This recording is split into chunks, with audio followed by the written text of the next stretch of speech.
फीका कुम्हार बड़ा खुददार आदमी था।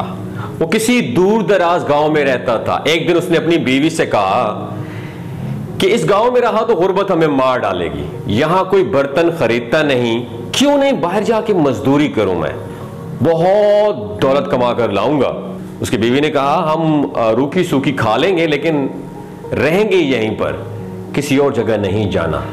अलबत्ता तू जाना चाहता है तो चला जा, किस्मत आजमा ले। फीके ने अपने कपड़ों का जोड़ा और औजार के साथ 2 वक्त की रोटी बांध ली और किस्मत आजमाने चल पड़ा। फीके के जाने के 4 माह बाद अल्लाह ने उधर उसके घर एक बेटा अता किया। उधर फीका दिन रात काम के सिलसिले में मारा मारा फिरता रहा। काफी साल बीत गए मगर किस्मत फीके का साथ नहीं दे रही थी। काम से हासिल किया पैसा सिर्फ इतना ही होता कि फीका 2 वक्त का खाना खा लेता, फिर अगले वक्त की फिक्र को लग जाता। ये कोई 18 साल गुजर गए इसमें और वो वापस ना आया। बेटा अब जवान हो चुका था, मेहनत मजदूरी करता था, उनके दिन अच्छे हो गए। दूसरी तरफ फीका चाहता था कि बड़ी दौलत कमाकर घर वापस जाए, मगर बदकिस्मती से वो 300 रुपए लेकर घर वापस आ रहा था कि रास्ते में उसे एक बुजुर्ग मिला। फीके ने बूढ़े आदमी से पूछा कहां जा रहे हैं आप? गांव जा रहा हूं, लेकिन तुम कौन हो और कहां जा रहे हो? बूढ़े आदमी ने फीके से पूछा। फीके ने अपनी सारी कहानी सुनाई। बुजुर्ग ने कहा बेटा मैं तुम्हें हिकमत की 3 बातें बताता हूं, लेकिन एक बात का 100 रुपए चार्ज करूंगा, 100 रुपए फीस लूंगा। फीका आखिरकार मान गया। बूढ़े ने कहा कि पहली बात, जब 10 आदमी एक ही काम का कहें तो उसे कर लेना चाहिए। लाओ 100 रुपया। फीके ने 100 रुपया दे दिया। दूसरी बात, जब भी बोलना गुस्से या जज्बात में आकर मत बोलना, सोच समझ कर बोलना। लाओ पैसे। अब दूसरा 100 भी गया।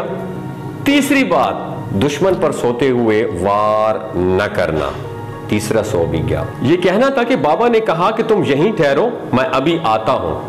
यह कह के वो चला गया लेकिन वापस ना आया। फीके ने इंतजार किया और फिर गांव की राह ले ली। थोड़ी दूर गया था कि उसने देखा कि कुएं के करीब कुछ लोग खड़े हैं। उसने करीब जाकर पूछा तो पता चला कि एक लड़की कुएं में गिर गई है। उससे लोग कहने लगे कि तुम कुएं से इस लड़की को निकाल दो।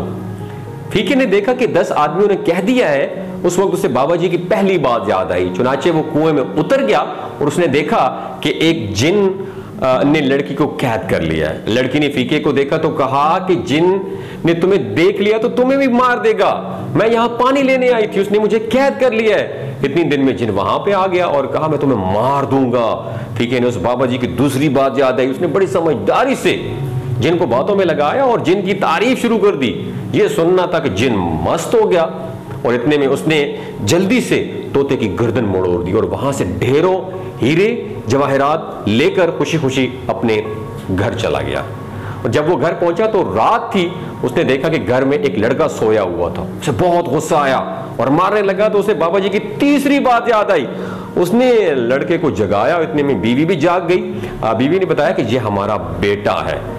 उसने दिल में बाबा को दुआएं दी और अपनी जिंदगी की सारी दास्तान घर वालों को सुनाई। सब खुशी खुशी रहने लगे क्योंकि अब वो बहुत अमीर हो गए थे। प्यारे दोस्तों, ये दिलचस्प कहानी आप लोगों के साथ शेयर करने का मकसद ये है कि आप भी एक नसीहत ज़हन में बैठा लें।